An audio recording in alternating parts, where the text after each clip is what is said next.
Hey everyone, it's Paula from Passion Planner, and today I'm going to be talking to you about planner guilt. So what is planner guilt? Planner guilt is this feeling that you get when you buy a passion planner, or really any planner for that matter, and your life gets crazy, so you stop planning after a week or a few days, and there's this feeling or sense of anxiety and shame because you feel like you should be doing more with your planner, or you feel like essentially you should be doing more with your life. And to be quite honest, a lot of people don't buy the passion planner, from what I've heard, because they're overwhelmed or they feel this sense of guilt about not filling everything out in the planner. But I'm going to talk to you today about how you can overcome those feelings and how to really make passion planning fun for you and customize it to what works for you. So here are 4 things that you can do to help you overcome planner guilt. So the first option is to go undated.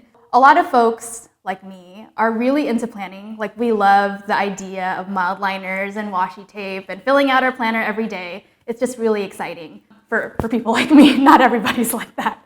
But if you're a person who is really more of a functional planner and your schedule is just not as consistent, like say you're a freelancer or there are times of the year where you're more busy than other times of the year, then I'd recommend going undated.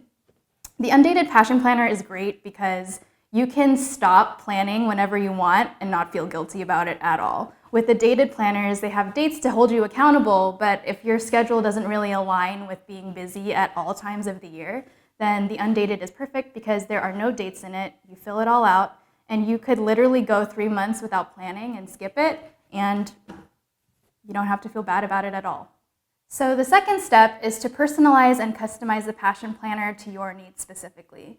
You'll notice on Instagram or all of these different social media outlets that the passion planner is featured with a lot of different stickers and artwork, and there's so many beautiful variations of passion planning.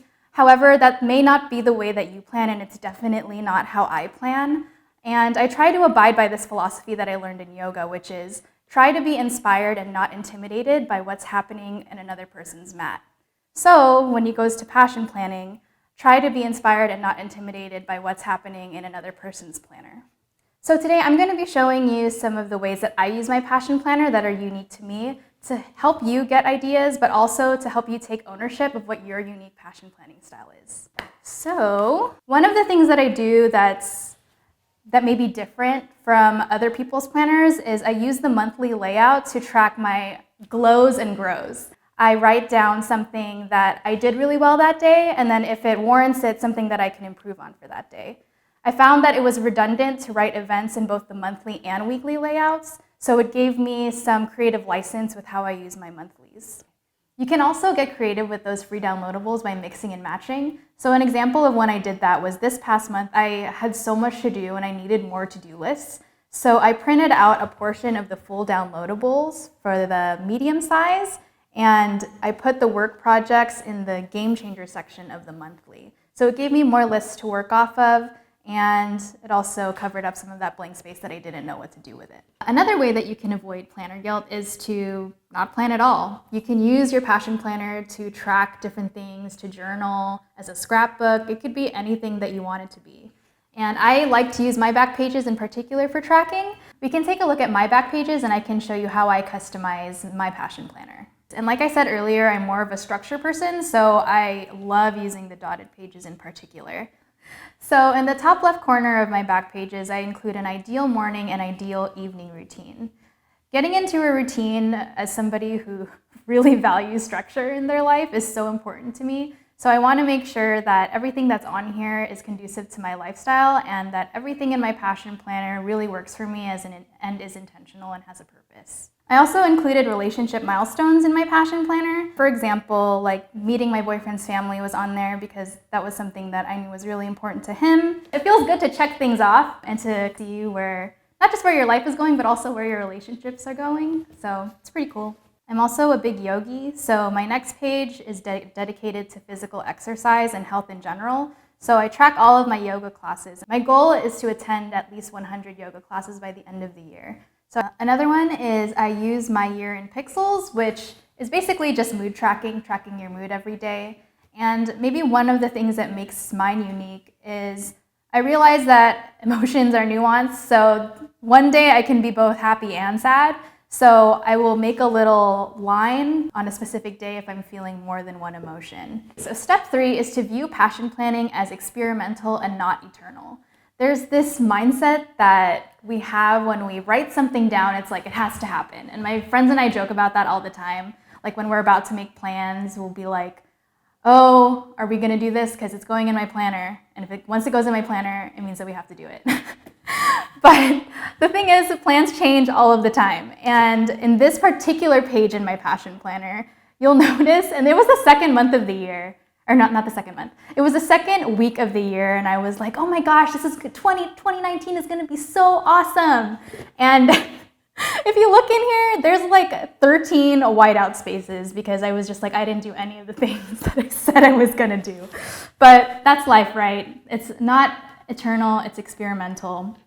Feel free to try new things. Some things won't work out for you when you decide to try them. One example of that is I have a friend who's also a passion planner user. Her name's Stephanie. But what she does is she highlights the events that she's doing for that week, so it's just one big color block. And I decided to try it out one week. And I decided that it looked a lot better in her planner, but it wasn't my particular style. So the next week, I just went back to planning as I normally would. So feel free to try things out. You know, you have a whole year worth of paper that you can do whatever you want with. So be experimental about it and just have fun. The fourth and final step of overcoming planner guilt is to meet yourself where you are. So what does that mean? We're not gonna be operating at 100% all of the time. And I had a friend who texted me when I was going through a particularly hard time, and she said, we're always going about life wanting to give it our all, but why don't you just give it your some? And so it's something that I've been trying to adopt in my life. And there will be times this year, or any time that you have a planner, where the most you can give is some. So I was recently inspired by somebody in the Pash fam who was recovering from major surgery. And she was an avid passion planner. She would fill out her planner every week, and it was always filled up with events because she had so much to do. But the thing is, when you have surgery, you can't do anything. All you have to do is heal and to rest. And when we're going through experiences like that, like overcoming grief or recovering from a surgery, you're not really supposed to be doing anything. The best that you can do is to just live. And that's really what the Passion Planner is about. It's not about writing things down and, it's really about writing things down so you can live.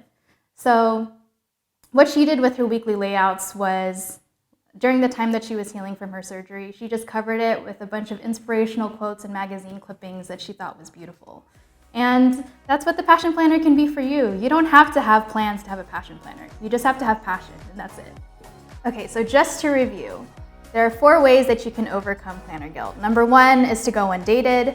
Number 2 is to personalize and customize to your needs. Number 3 is to view passion planning as experimental and not eternal.